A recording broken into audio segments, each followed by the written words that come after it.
In this video, we'll show you how to analyze and interpret each of the Scantron ScoreIT reports. After you generate your reports, the results appear in a Microsoft Excel workbook. The class results report shows general statistics about the class's performance on the test, including scoring data and grades.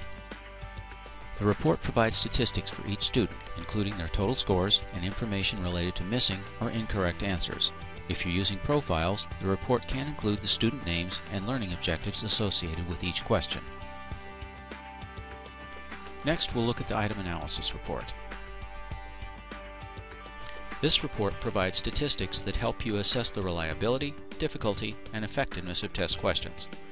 The top portion of the report includes general statistics such as class scoring, averages, and standard deviation.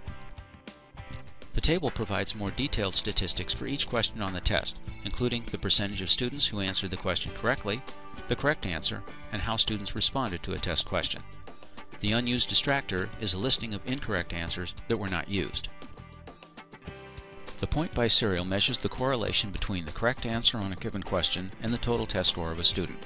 These values range from 1 to -1. High or positive values mean that students selecting a correct response to a question are students with higher total scores. Students selecting an incorrect response to a question are students with lower total scores. Low or negative values indicate the opposite. Students with higher total scores selected incorrect responses to a question, and students with lower total scores answered the question correctly.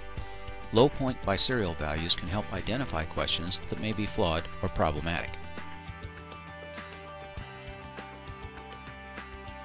Next, we'll look at the student results report. This report provides a complete detail for each student, including the name and ID, scoring on the test, and letter grade. If the test is made up of subjective and objective areas, those scores are detailed for you. The table shows how the student answered each question and the correct answer. If you're using profiles, the report also identifies the learning objective for each question. To view the results for a different student, click the arrow in the student name row and choose the student's results you want to view. The score distribution report provides insight into how many students received each letter grade and the mean score for the test. The table provides percentage ranges for each letter grade and how student scores fit into those ranges. The bar chart displays a graphical representation of the data.